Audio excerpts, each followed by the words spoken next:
Yeah, we do have some out there right now beginning to push into the Metroplex. The rain is light across Collin and Denton counties right now. So we go back to radar right now. We're looking at those showers. The heavier rain still going to stay off toward north and east, but this is part of that weakening cluster of storms pushing out of Oklahoma late last night, very early this morning. So from Louisville now back toward Denton, some very light rain there. Starts to pick up a little bit Plano over toward Wiley. And then as we get on out I-30, we're looking at some heavier showers and some thunderstorms. Greenville out toward Sulphur Springs, Commerce. You're going to pick up some heavier rain. Again, nothing severe with this activity. It has weakened from where it was as it was moving out of southeast Oklahoma a few hours ago, but we will have still some rumbles of thunder there, some pockets of some heavier downpours, especially from Rockwall, Royce City, heading right out I-30 here this morning. So that's going to be enough to slow you down. Definitely keep that in mind as we zoom back out. That's all that we see as far as the rain is concerned. That cluster there up into our far northeastern counties, getting on out over the Arklatex region. Most of North Texas should stay dry this morning. I think that will be the case for most of the day today.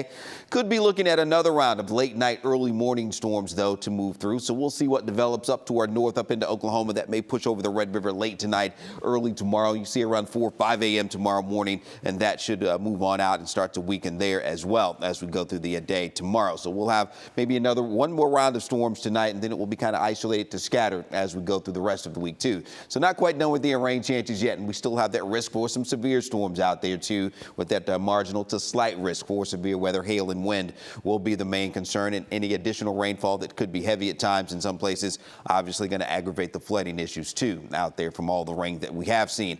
Hopefully no major disruptions like we've seen out of the airport. Taking you out to DFW right now, looking at 78 degrees currently. We'll have a little light rain there, it looks like, as well.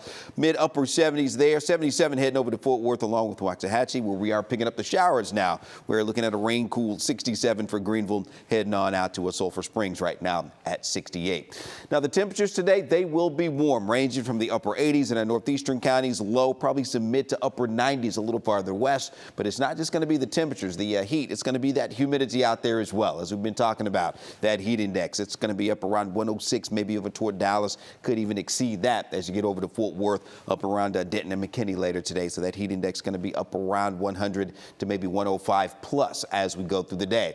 Now the rest of the week, tomorrow, it's going to be in the lower 90s, so a little less warm tomorrow. Back into the mid 90s on Thursday, and you see that heat index then going to be up around 103. Going to keep it in the upper 90s, seasonably hot and humid right on into the upcoming weekend. All right, here's that extended forecast for you over the next 14 days. It looks like by next week we will finally get into a stretch, hopefully, of some drier weather. Going to keep that chance for some scattered storms in the picture, kind of isolated Saturday and Sunday with those highs in the low 90s. Then we'll be in the upper 80s early next week with partly sunny skies from Tuesday right on into the end of next week. All right.